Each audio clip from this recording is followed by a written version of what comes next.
Hi guys, and welcome to my review of the KBEAR KW1. This is one of the latest releases from KBEAR. I apologize for being a little bit late on it, but this was an IM that was only available through Amazon initially, and now it's been made available as well through KEEPHiFi, and I want to straight away thank KEEPHiFi for having made this review possible.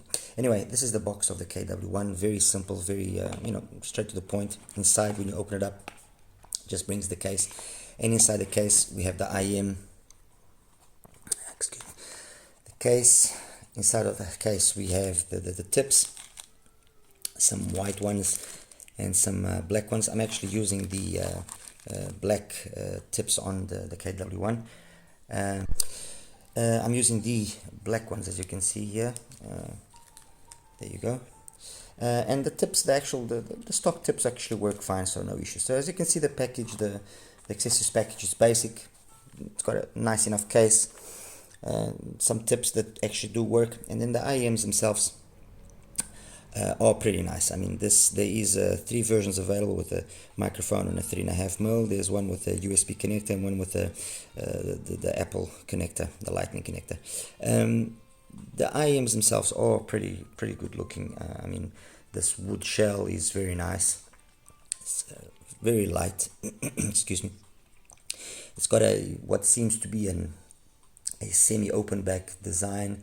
It's got an 8mm driver, and the cable, although it's got the microphone and does tangle a little bit, it's not too bad. It's not a bad cable per se. It's actually not it's decent enough.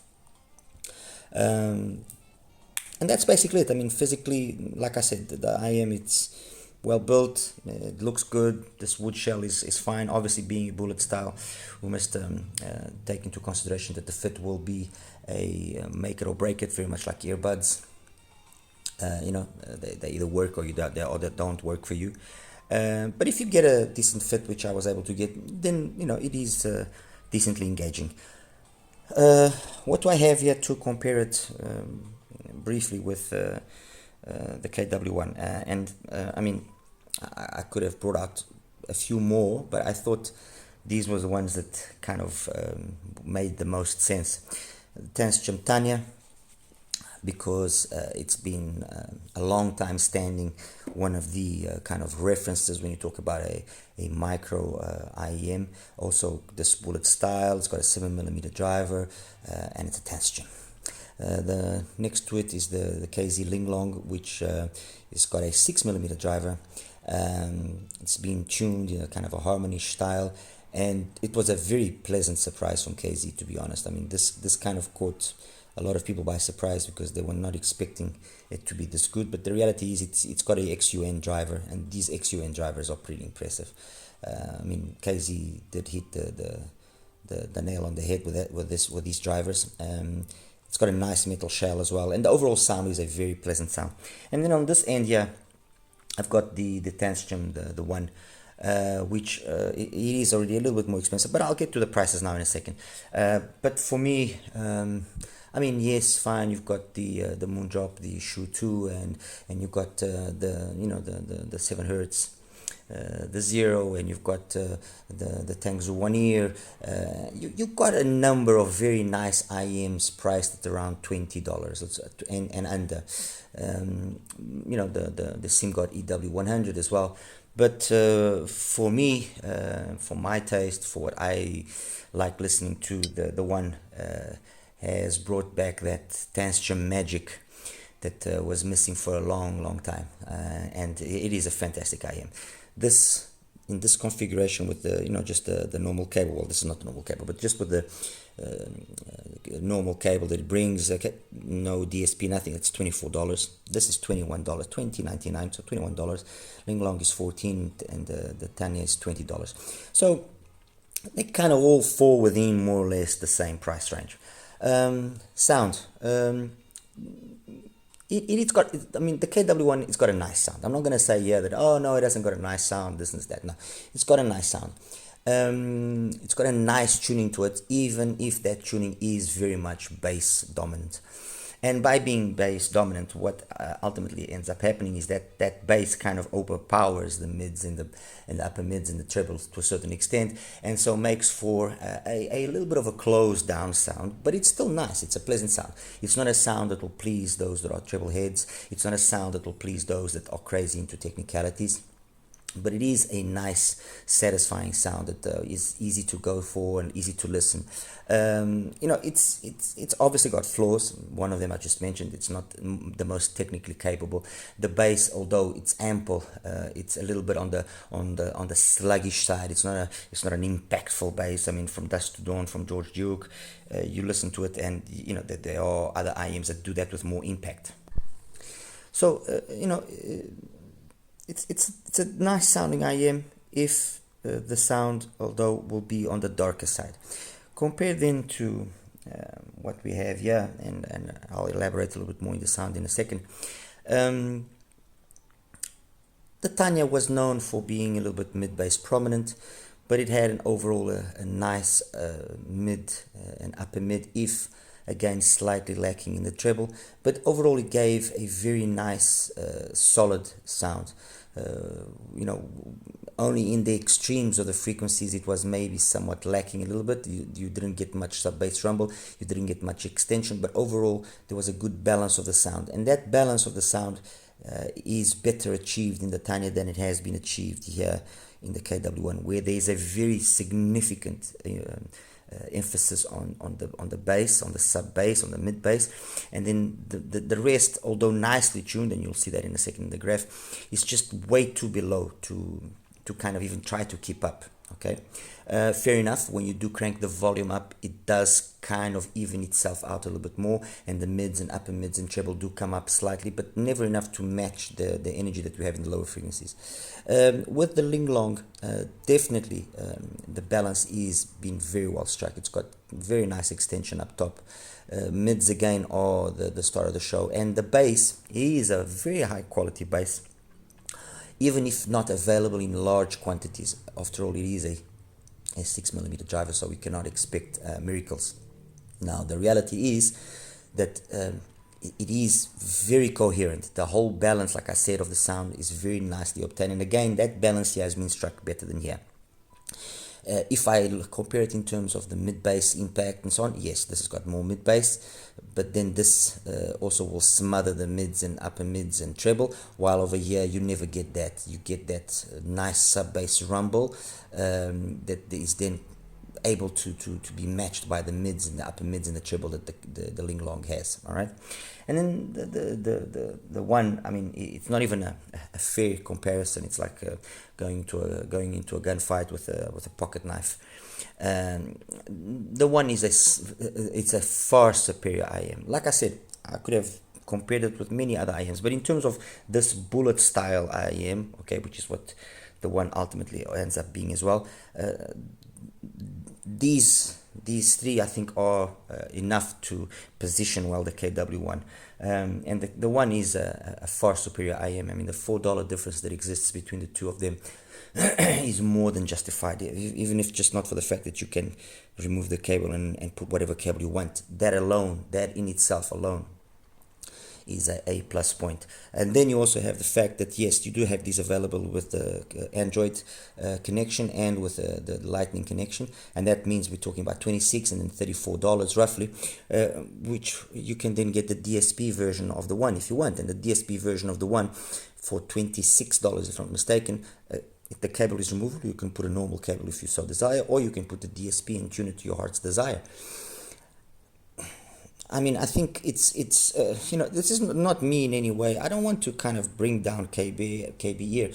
Sometimes people might think, oh, but you just constantly hitting them on the head and bringing them down. No, I'm not bringing them down. I'm just being realistic.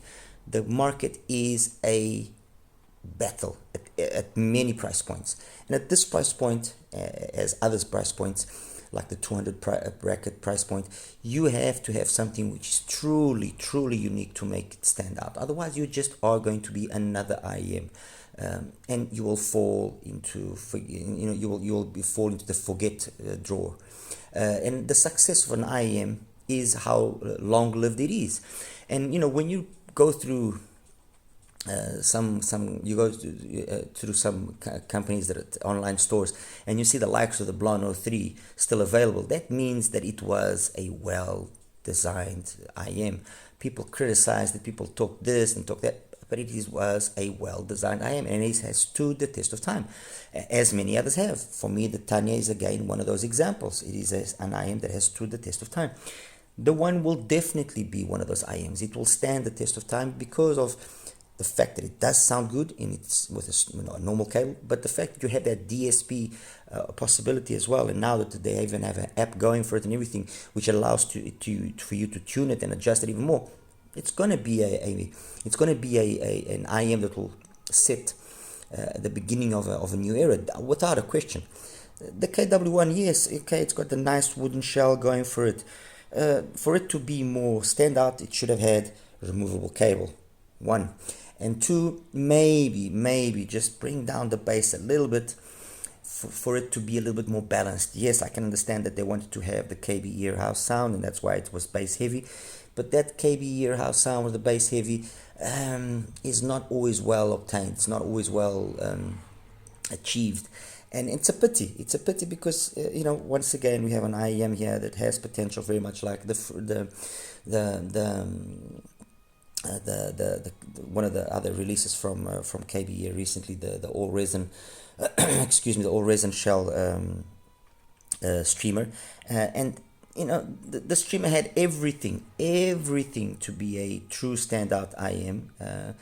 But I honestly don't understand the tuning. I really, truly, honestly don't understand the tuning. Anyway, just to wrap this up here, technically, like I said, it's fine. Okay, not the greatest soundstage, but closed in. Not the greatest imaging because of getting too much bass. But when I mean it's fine, this is not an IM that's going to be used for monitoring. This is not an IM that's going to be used for gaming. This is not an IM that's going to be used for someone that's looking for, the ultimate in details.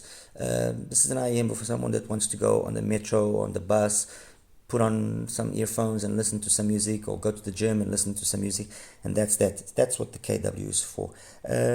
So in that aspect, I guess it's obtained and it's done its premise, its objective has been achieved.